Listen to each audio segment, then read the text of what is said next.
The morning sun glints off metals as a commanding officer towers over a small woman in uniform. His voice drips with contempt as he mocks her request for exemption from physical training. 200 soldiers watch in uncomfortable silence. She stands rigidly at attention, face betraying nothing as his words cut deeper. What happens next will transform this military base forever, challenging everything they thought they knew about courage, sacrifice, and what makes a true warrior. Some heroes carry their battles silently, their greatest acts of valor hidden beneath ordinary exteriors. Which city of the world are you watching from today? If this story resonates with you, subscribe to hear more untold stories of quiet warriors whose courage speaks volumes without saying a word.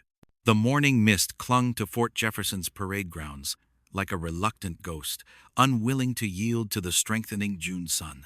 Administrative Specialist Merritt Abernathy arrived 15 minutes early, as she did for everything. She moved with the deliberate efficiency that characterized all her actions. No wasted motion, no unnecessary steps. At 32, she was neither young enough to be nervous about the quarterly fitness assessment, nor old enough to dread it with the bone-deep certainty of the career soldiers.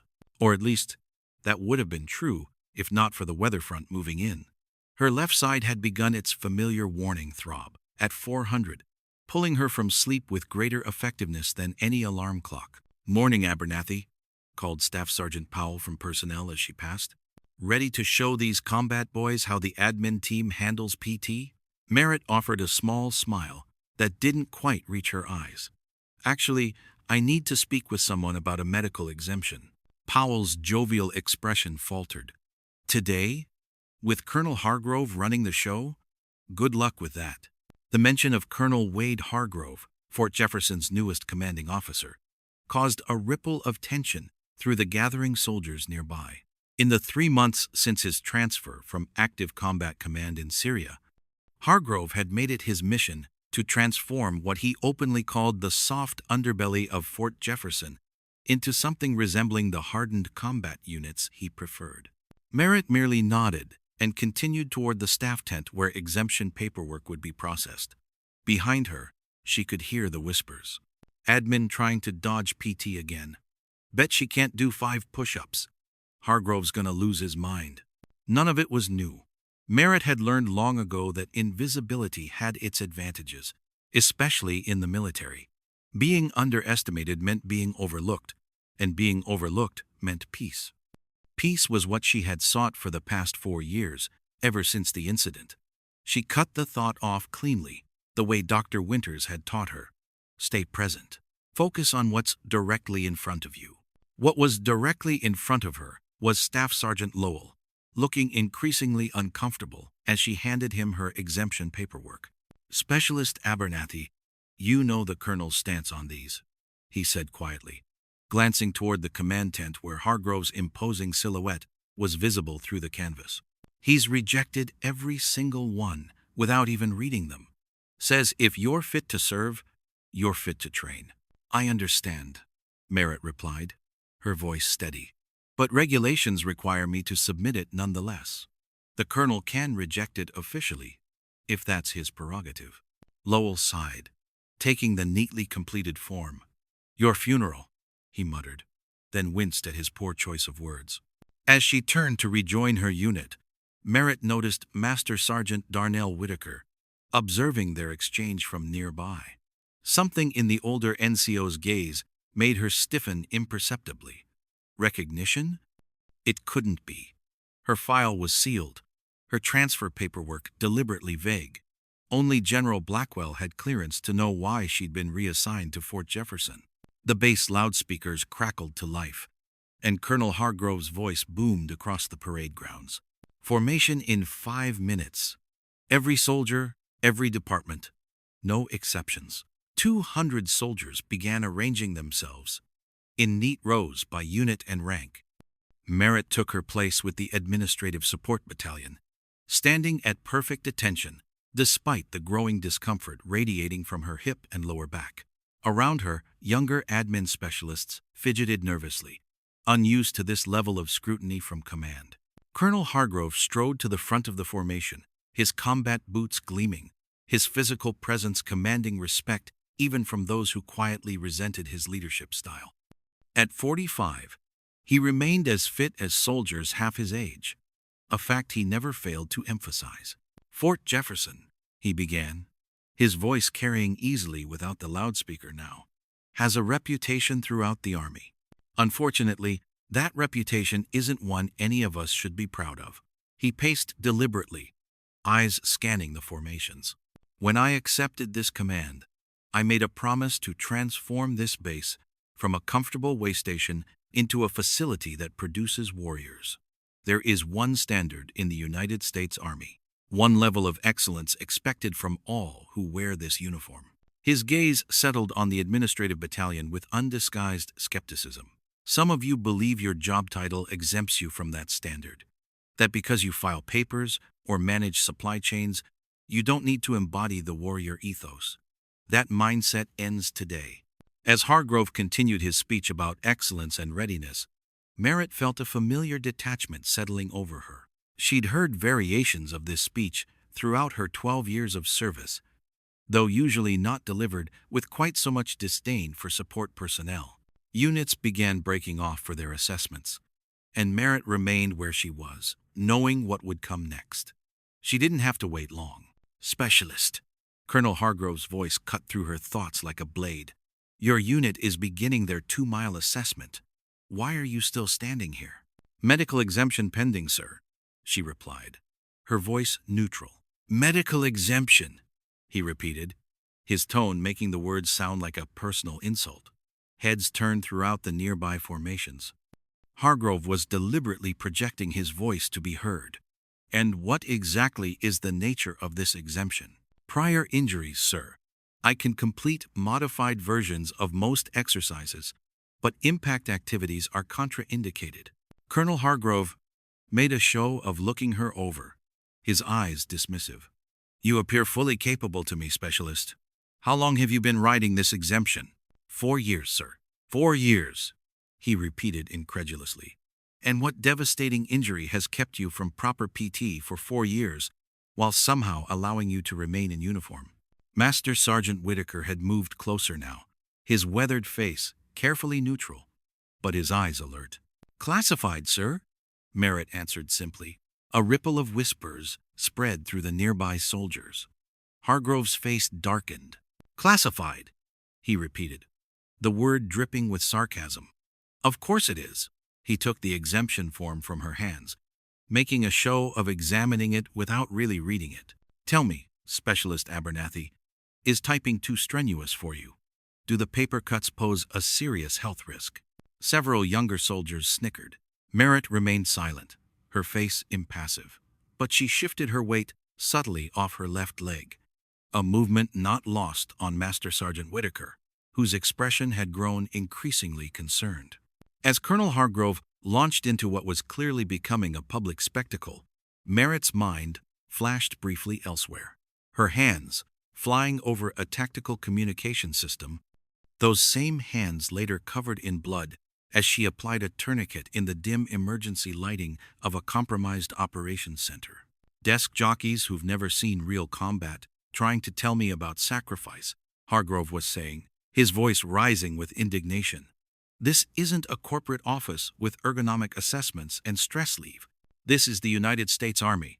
The entire formation had gone silent now, the discomfort palpable. Even those who had laughed earlier were shifting uneasily, sensing that this had crossed from motivation into something uglier. Merritt stood perfectly still, her gaze fixed somewhere beyond the parade grounds, her expression unchanged. But something had shifted behind her eyes, a distance, as though she were seeing something no one else could. "If you wanted to avoid physical training," Hargrove continued, "you should have joined the civilian workforce. Every soldier, regardless of MOS, needs to be combat ready. That's what separates warriors from office workers in camouflage." The silence stretched taut as a tripwire. Even the birds seemed to have gone quiet. Then Merritt spoke, her voice soft but carrying clearly in the stillness. "Permission to demonstrate my medical exemption, sir?" Hargrove scoffed, gesturing dramatically with his hand. "By all means, Specialist, enlighten us all." Without breaking eye contact with Hargrove, Merritt removed her PT jacket with methodical precision, folding it once and placing it on the ground beside her. The morning air was cool against her arms, raising goosebumps on skin that hadn't seen sunlight in years. "Sir," she said quietly, "with your permission." Not waiting for a response, she turned her back to him and reached for the hem of her t-shirt, lifting it to just below her sports bra. The gasp was audible, not from Colonel Hargrove, but from a young specialist standing nearby who couldn't contain his shock. Where there should have been smooth skin across Merritt's back, there was instead a topography of devastation. Extensive shrapnel scarring covered her entire back, disappearing below her waistband and wrapping around her left side. A surgical scar ran the length of her spine, intersected by smaller incisions where doctors had extracted metal fragments too close to her vertebrae to risk leaving in place. These were not the scars of an accident or a single injury.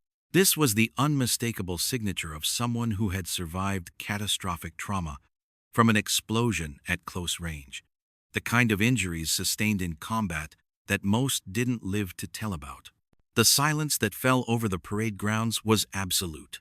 Behind her, Merritt heard the sharp intake of breath from Colonel Hargrove, followed by the crisp sound of a salute being rendered.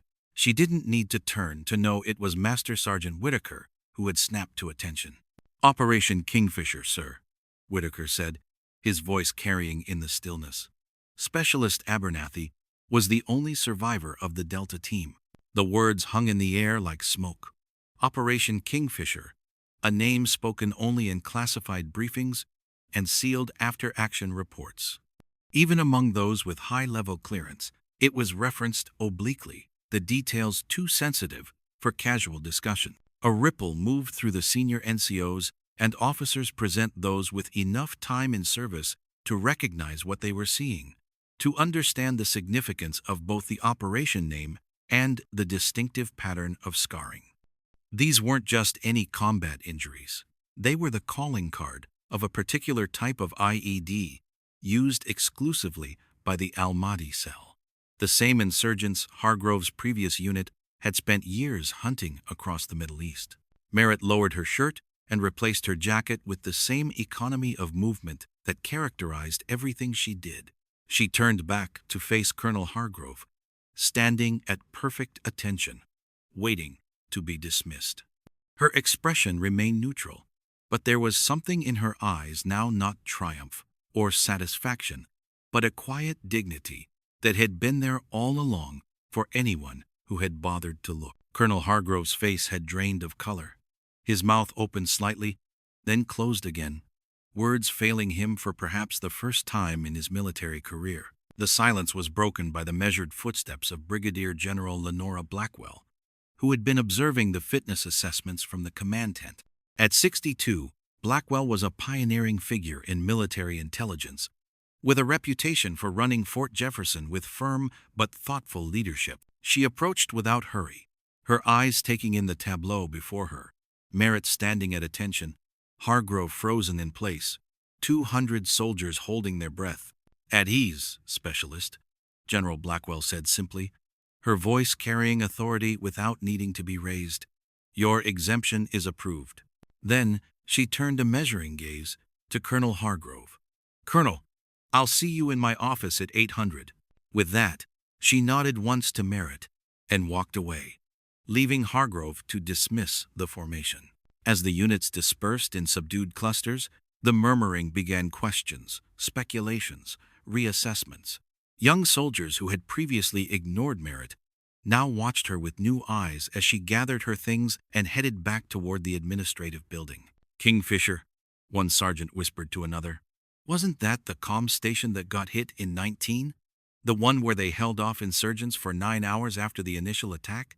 "Yeah," came the reply. "Heard they lost the whole team, except for one comms specialist who kept coordinating air support despite everything." "Holy shit."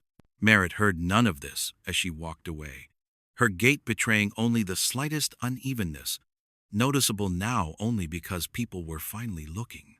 The morning sun had burned away the last of the mist, promising a clear, hot day ahead. She had reports to file, requisitions to process, and a department to run the same work she did every day, with the same quiet competence she had always brought to her duties. Only now, the invisibility she had cultivated so carefully had been stripped away, leaving her exposed in ways that had nothing to do with the scars on her skin. By mid-afternoon, the story had spread throughout Fort Jefferson like wildfire, transforming with each retelling, until Merritt Abernathy had single-handedly defended a forward operating base while simultaneously performing surgery on wounded comrades and calling in precision airstrikes. The truth, as always, was both simpler and more complex than the rumors suggested. Merritt worked through lunch, as was her habit, focusing on the backlog of supply requisitions that had piled up during her absence that morning. The familiar rhythm of the work provided a welcome counterpoint to the morning's disruption. Here, in the quiet efficiency of the administrative offices, she could almost pretend nothing had changed. Almost. The knock on her office door came at 1437 precisely. Master Sergeant Whitaker stood in the doorway, his weathered face inscrutable. "Got a minute, Specialist?" he asked, though they both knew it wasn't really a question. Merritt gestured to the chair across from her desk. "Of course, Master Sergeant." Whitaker closed the door behind him, a rarity in the open-plan administrative offices, and sat with the careful movements of a man who had spent too many years jumping out of aircraft. For a long moment, he said nothing, studying her with eyes that had seen too much to be easily impressed. "You don't remember me," he finally said. "It wasn't a question." "From the extraction team," Merritt replied quietly. "You were with the QRF that responded after the third wave hit." Surprise flickered across Whitaker's face. "You were conscious?" Intermittently.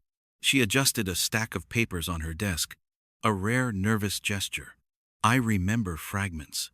The dust, the radio failing. A voice saying to hold on. That help was coming. Your voice." Whitaker nodded slowly. "Never thought I'd see you again."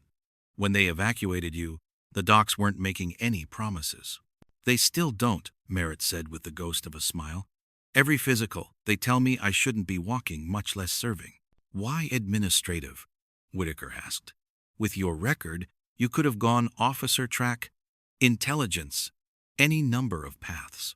Merritt's gaze dropped to her desk, to the precisely arranged pens and papers that constituted her entire personal touch in the sterile office space. "I needed the quiet," she said finally. "After everything, the surgeries, the debriefs, the medals they tried to pin on me for just surviving when everyone else didn't, I needed somewhere I could just work, be useful without being visible." "Until today," Whitaker observed. "Until today," she agreed. Another silence fell between them, but it was companionable rather than awkward, the silence of two people who had shared an experience that defied easy categorization. "Colonel Hargrove is being reassigned," Whitaker said eventually, "effective immediately. General Blackwell made some calls." Merritt shook her head. "That wasn't my intention. He's a good officer, just used to a different kind of war." "Just used to a different kind of war," Whitaker finished for her. "The kind where you can tell the heroes from the support staff by looking at them." He leaned forward slightly. "For what it's worth, I think you did him a favor. Better to learn that lesson here than somewhere it might get people killed." Before Merritt could respond, another knock came at the door, more hesitant this time. A young specialist from the motor pool stood there, clutching a folder and looking terrified. "Specialist Abernathy? I need a signature for the new Humvee parts. They said, you're the one who handles special requisitions?" The young soldier couldn't quite keep his eyes from darting to her left side, as though he might somehow see through her uniform to the scars beneath. "Of course," Merritt said, extending her hand for the folder. "Let's see what you've got." As she reviewed the paperwork with her usual thoroughness, Whitaker watched the interaction with interest. The young specialist was practically vibrating with unasked questions, his expression a mixture of awe and uncertainty. After Merritt signed off on the requisition and the specialist departed, Whitaker chuckled softly. "You're going to be dealing with a lot of that," he said. "Fort Jefferson hasn't had this much excitement since General Blackwell caught the battalion commander's husband skinny dipping in the officers' pool last summer." "It'll pass," Merritt said with certainty. "Next week, there'll be a new story." Whitaker stood, shaking his head. "No, Specialist. I don't think this one will pass. Some stories change how people see things." He moved toward the door, then paused. "For what it's worth, what you did at Kingfisher, holding that position, keeping those comms open even after, that saved a lot more lives than just the ones in that compound." After Whitaker left, Merritt sat motionless for several minutes, staring at the blank wall across from her desk. Then, with deliberate movements, she opened her bottom drawer and removed a small wooden box she'd kept locked since her arrival at Fort Jefferson. Inside was a single photograph.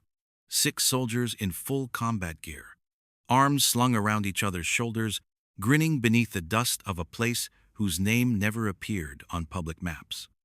Merritt ran her finger lightly over the faces: Ramirez, Torres, Okafor, Diaz, Williams, and herself, looking younger than she had any right to be given what they were about to face. After a moment's consideration, she placed the photo on her desk, propping it against her computer monitor. Visibility had its costs, but perhaps invisibility exacted a price as well, one she had been paying for too long. At 1700, Merritt left the administrative building, her gait measured against the familiar end-of-day discomfort. The base was shifting into evening operations, with day shifts ending and night personnel beginning to appear. As she crossed the quad toward the barracks, she noticed something different in how the passing soldiers acknowledged her. It wasn't the exaggerated respect that sometimes followed dramatic revelations, nor the awkward avoidance she had half expected. Instead, there was a simple recognition: nods from NCOs who had previously looked through her, respectful greetings from officers who had never noticed her before. Halfway across the quad, she encountered Colonel Hargrove, his face haggard beneath its usual military composure. He stopped when he saw her, the conflict visible in his expression: pride warring with shame, authority with humility. "Specialist Abernathy," he said formally. "Colonel," she replied, coming to attention. "At ease." He cleared his throat. "I wanted to speak with you before my departure, to apologize for my behavior this morning. It was unbecoming of an officer, and well, I was wrong." "Unnecessary, sir," Merritt interrupted gently. "You didn't know." "That's just it," Hargrove said, meeting her eyes directly for the first time. "I should have known better than to assume. Regardless of what I knew about your specific history, I should have extended the same respect to administrative personnel that I would to combat troops." He paused. "The Army is stronger because of people like you, Specialist, not despite them." Merritt nodded once, accepting the apology without unnecessary words. "If I may ask," Hargrove continued, "why did you choose to remain in service after everything you've been through?"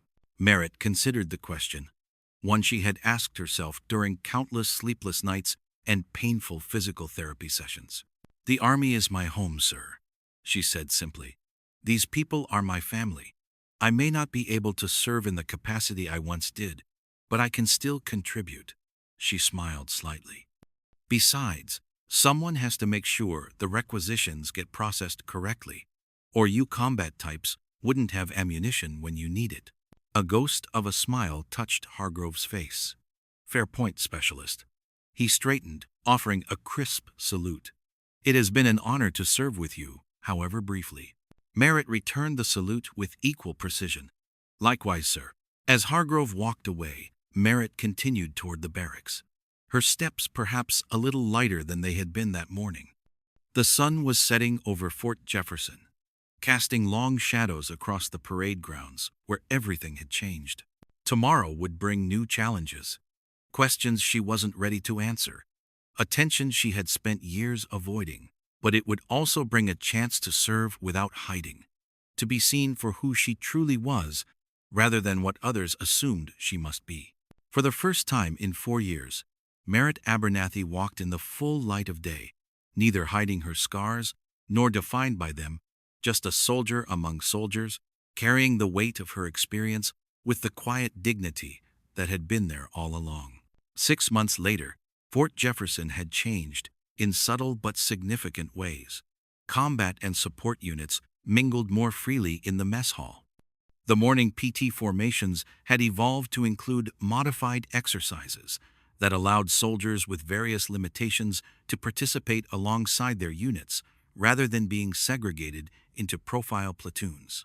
Merritt still ran the administrative offices with the same quiet efficiency, but the photograph on her desk had been joined by a small collection of unit coins, silently gifted by soldiers who recognized what she represented, not just what she had endured. On a crisp December morning, she was organizing the quarterly personnel reports when a commotion at the front of the office caught her attention.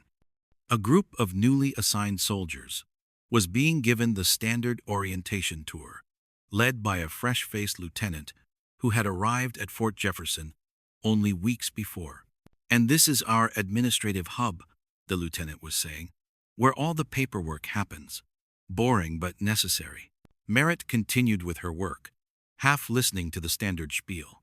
Then the lieutenant's voice dropped conspiratorially. "Word of advice, though.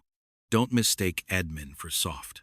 Half these desk jockeys have seen more action than most combat units, especially Specialist Abernathy over there."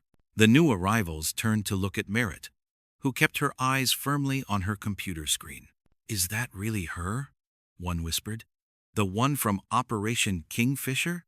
The story had grown in the telling, as stories do. Merritt had stopped trying to correct the wilder versions months ago. Let them believe what they needed to believe. The truth was complicated enough. A shadow fell across her desk.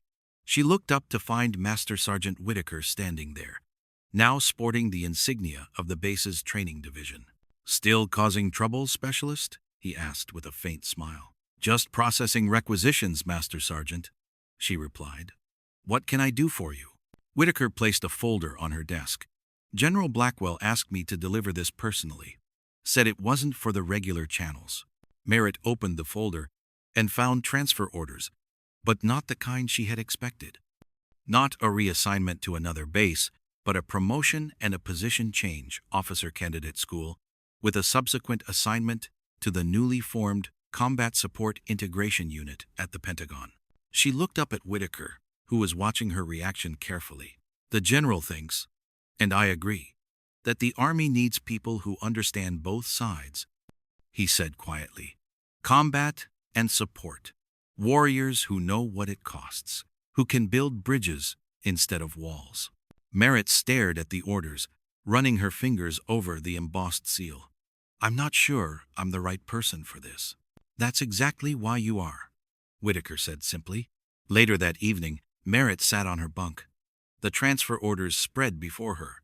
Through her small window, she could see soldiers crossing the quad, heading to dinner or evening duties.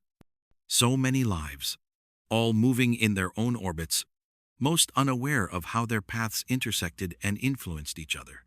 Her gaze fell on the photograph of her former team, their faces forever young, forever frozen before the moment that had changed everything.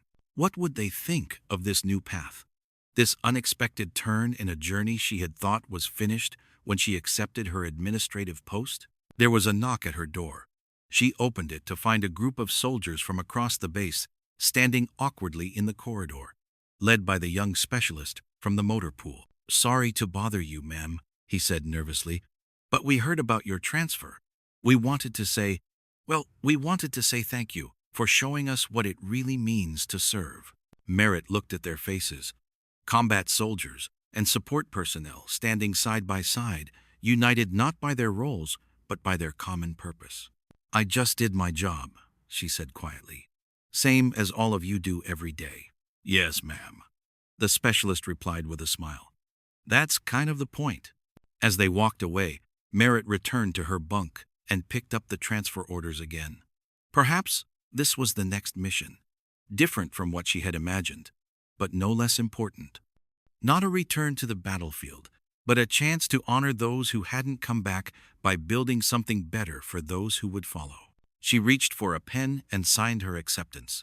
Tomorrow would bring new challenges, new territories to navigate.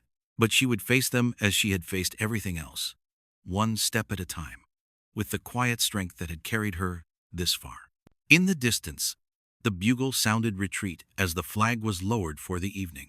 Merritt stood at her window, watching the colors come down, feeling the familiar ache in her side that would never fully disappear, a permanent reminder of what had been lost and what remained. The sky deepened to purple, then to the star-filled darkness of a clear winter night. Fort Jefferson settled into its evening rhythm, hundreds of soldiers continuing their various duties, visible and invisible, each contributing in their own way to the greater whole. Among them, neither more nor less important than any other, Merritt Abernathy prepared for the next chapter of her service, carrying with her the lessons of both battlefield and office, of both visibility and shadow, ready to build bridges between worlds that too often failed to see each other clearly. 5 years after the incident on the parade grounds, Lieutenant Merritt Abernathy returned to Fort Jefferson. The base looked much the same. Same buildings, same flagpole, same precisely arranged parking areas. But Merritt knew better than most how appearances could be deceiving. She parked her car in the visitor's lot and sat for a moment, collecting herself. The Combat Support Integration Unit at the Pentagon had kept her busy, developing training programs that bridged the gap between combat and support personnel, ensuring that lessons learned in places like Kingfisher weren't forgotten. Now she was back to implement the pilot program where it had all begun. As she walked toward the administration building, Merritt noted the changes in her own body. The pain in her left side had become a more manageable companion after another round of surgeries 2 years ago. She still wouldn't be running marathons, but she could make it through most days without the sharp reminders of what had happened at Kingfisher. Lieutenant Abernathy, Merritt turned to see Brigadier General Lenora Blackwell approaching, still commanding Fort Jefferson after all these years, though rumors of a star and a Pentagon position followed her like persistent shadows. "General," Merritt replied, returning Blackwell's salute with precision. "Right on time, as always," Blackwell said with a small smile. "The briefing room is ready. We have representatives from all departments waiting." As they walked together, Blackwell kept her pace measured, a courtesy Merritt noted but didn't comment on. Such small considerations had become more common throughout the Army in recent years, not just for her, but for all soldiers with limitations, visible or invisible. "Your program has generated quite a buzz," Blackwell said. "Not all of it positive, I should warn you. Change rarely is, ma'am." "Indeed." Blackwell paused outside the briefing room door. "You should know that Colonel Hargrove's replacement didn't last long. We have a new combat commander, Colonel Reeves. Princeton, Ranger School. 2 tours in Africa. Old school, in the best and worst ways." Merritt nodded her understanding. Every base had at least one officer who believed military tradition should remain frozen in amber, particularly when it came to the dividing lines between combat and support roles. "Just like old times," she said with a ghost of a smile. "Not quite," Blackwell replied, opening the door. "This time you're the one with stars on your side." The briefing room fell silent as they entered. 30 officers and senior NCOs from across Fort Jefferson's units sat around the long table or stood against the walls. Merritt recognized a few faces, including Master Sergeant Whitaker, now approaching retirement and serving as the base's senior training NCO. "Ladies and gentlemen," General Blackwell began, "allow me to introduce Lieutenant Merritt Abernathy, Pentagon Combat Support Integration Unit. She's here to brief us on the new joint training initiative that Fort Jefferson has been selected to pilot. Lieutenant, the floor is yours." Merritt moved to the front of the room, setting her materials on the podium. She was acutely aware of the scrutiny, particularly from a silver-haired officer whose insignia identified him as Colonel Reeves. "Thank you, General Blackwell," she began.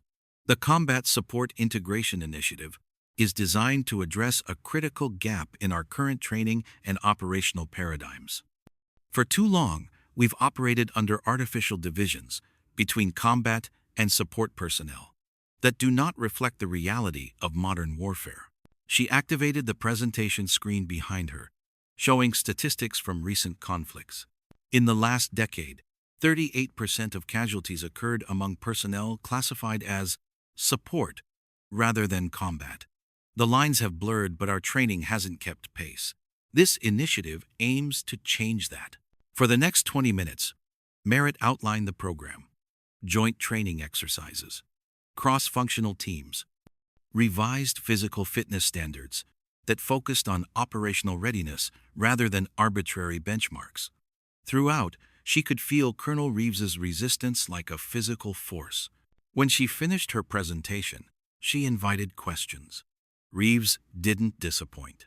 "Lieutenant," he said, his voice carrying the peculiar blend of politeness and condescension that senior officers perfected over decades. "While I appreciate the Pentagon's interest in what sounds like a social experiment, I have concerns about combat readiness. Watering down standards to accommodate support personnel will inevitably degrade our fighting capability." Several officers shifted uncomfortably, glancing between Reeves and Merritt. They knew her background, even if Reeves apparently didn't. "Colonel," Merritt replied evenly, "the initiative doesn't water down standards. It recognizes that different roles require different capabilities. A combat medic needs different physical attributes than a door kicker. A communications specialist requires different training than a sniper. By tailoring training to operational needs rather than universal standards, we actually enhance readiness." "That sounds suspiciously like making excuses for those who can't meet the bar," Reeves persisted. General Blackwell tensed visibly, but Merritt gave her a subtle signal that she had this under control. "Permission to speak freely, Colonel?" Reeves nodded, looking faintly amused at the formality from someone he clearly viewed as a Pentagon paper pusher. "The bar, as you call it, is a relic of an outdated understanding of warfare," Merritt said, her voice calm but carrying an undercurrent of absolute certainty. "I've sat in burning command posts coordinating air support while wounded. I've seen supply sergeants pick up rifles and hold positions when combat troops couldn't. The idea that we can neatly divide our forces into warriors and support is a dangerous fiction that gets soldiers killed." The room had gone completely still. Reeves's expression shifted from dismissive to uncertain as he began to realize he might be missing crucial context.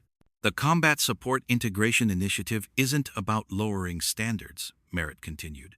"It's about recognizing that a force is only as strong as its most vulnerable link and ensuring that every soldier, regardless of MOS, has the training they need for the fight they're likely to face, not the one we wish they would face." Reeves studied her for a long moment. "You speak from experience, Lieutenant?" "Operation Kingfisher, sir," Master Sergeant Whitaker interjected from his position against the wall. Lieutenant Abernathy was the communications specialist who kept the QRF coordinated for 9 hours after the initial attack. Despite catastrophic injuries, 5 Distinguished Service Crosses were awarded posthumously to her team. She received the Silver Star. Understanding dawned on Reeves's face, followed by a reassessment so visible it might as well have been projected on the screen behind Merritt. "I see," he said quietly. "I wasn't aware of your background, Lieutenant." "Few are, sir," Merritt replied. "That's rather the point. You can't tell who your warriors are just by looking at their duty assignments." The remainder of the briefing proceeded with thoughtful questions rather than challenges. Even Reeves engaged constructively. His initial resistance transformed, if not completely eliminated. By the end, the implementation timeline was established, and department heads were assigned their roles in the pilot program. As the room cleared, Merritt gathered her materials, feeling the familiar fatigue that followed these presentations. Not just physical exhaustion, but the emotional toll of repeatedly channeling her experiences into something constructive. "That went better than expected," General Blackwell commented, returning to the room after seeing the other officers out. Even Reeves seemed to come around. People generally do when they're confronted with realities that challenge their preconceptions, Merritt replied. The hard part isn't the initial briefing. It's the follow-through, the day-to-day implementation when I'm not here to remind them why it matters. That's why we have this, Blackwell said, handing Merritt a folder. Inside was a set of orders. Temporary duty assignment to Fort Jefferson for 6 months to oversee the pilot program implementation. The Pentagon agreed? Merritt asked, surprised. She had requested this assignment when the initiative was first approved, but had been told her role at headquarters was too critical. Let's just say, I have some influence with the current Vice Chief of Staff, Blackwell replied with a small smile.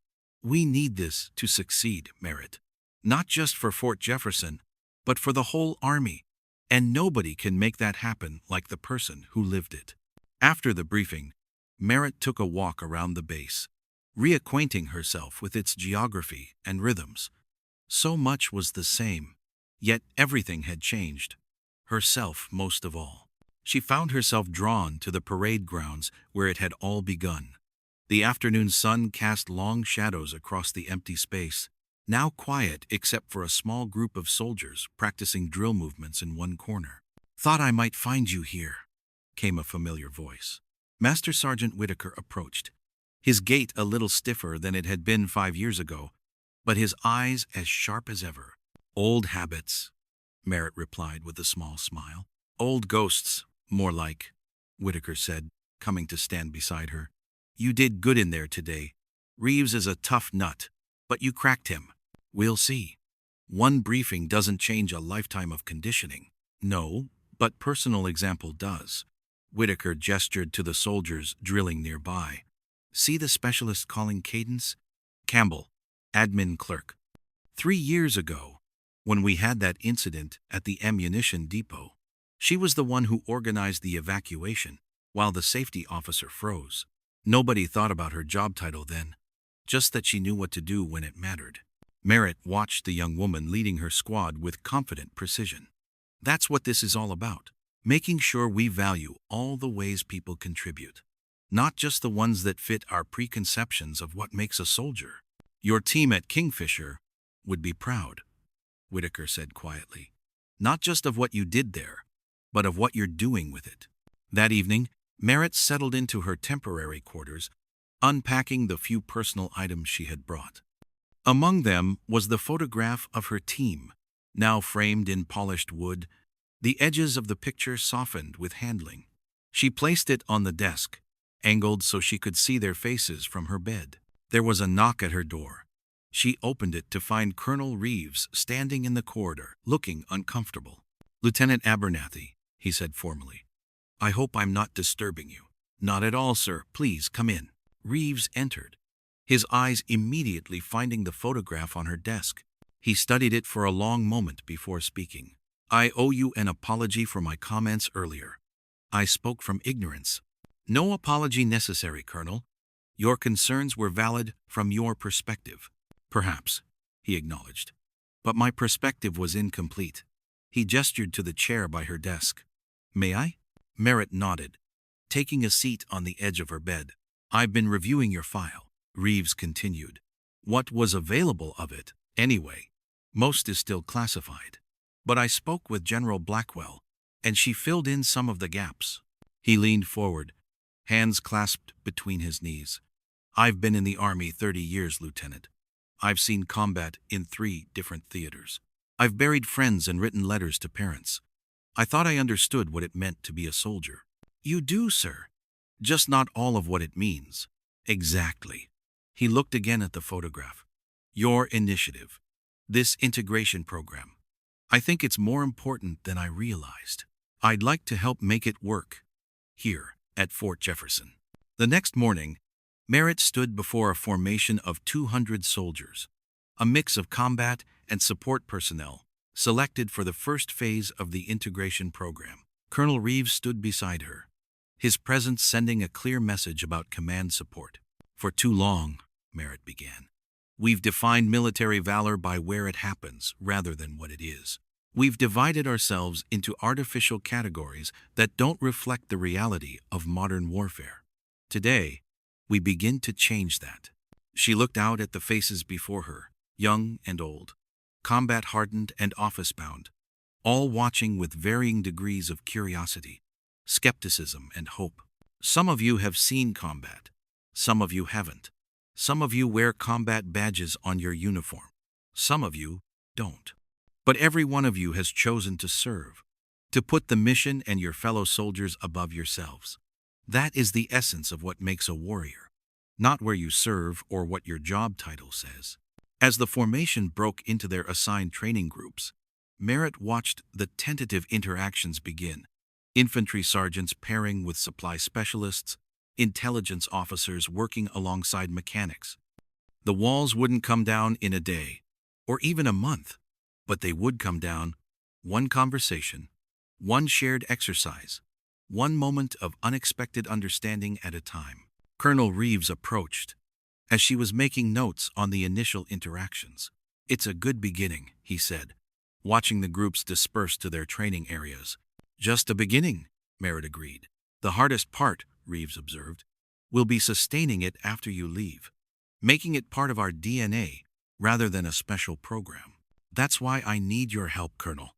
The soldiers will follow your lead." Reeves nodded, accepting both the compliment and the responsibility it carried. "We'll make it work, Lieutenant. For them." He gestured to the training groups. "And for them." He nodded toward the photograph he had seen in her quarters, the unspoken acknowledgement of those who weren't there to see what their sacrifice had made possible. As the day progressed, Merritt moved between training stations, observing, adjusting, answering questions. At one point, she found herself back at the parade grounds, watching a mixed group working through a communication exercise.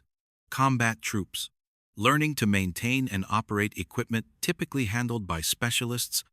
Support personnel, practicing how to secure a perimeter. The sun was high overhead, burning away the morning mist just as it had on that day 5 years ago. But this time, when Merritt looked at the soldiers before her, she didn't see divisions or assumptions. She saw a single force, each part essential, each member valued for their unique contribution. In the distance, the base loudspeakers crackled with routine announcements. Life at Fort Jefferson continued its rhythms, soldiers training, working, serving in their various capacities. But beneath those familiar patterns, something was shifting, like tectonic plates realigning deep beneath the surface. Change wouldn't come in a single dramatic moment. It would happen gradually, in countless small interactions, in revised procedures and adjusted perspectives, in the slow evolution of a culture that had resisted change for generations. But it would come. Merritt was certain of that as she watched the integrated teams finding their way forward together, learning from each other, discovering strengths they hadn't recognized before. This was her mission now, not calling in airstrikes or maintaining communication systems under fire, but building bridges between worlds that had been separate for too long. It wasn't the service she had envisioned when she joined the army, but it was no less important. The quiet warriors were everywhere, she knew, not just in combat zones, but in supply depots and communication centers, in administrative offices and motor pools. Their valor might not be marked with medals or recorded in dramatic after-action reports, but it was real nonetheless, essential to the whole. And because of what had happened on these parade grounds 5 years ago, because of one moment of reluctant visibility, those quiet warriors would finally be seen for what they were, not just support, not just background figures, but vital threads in the fabric that held everything together, soldiers whose service mattered just as much as any other. That recognition, Merritt thought as she watched the integrated teams working together under the bright afternoon sun, was a victory worth fighting for, worth enduring for, worth building upon, one day, and one soldier at a time.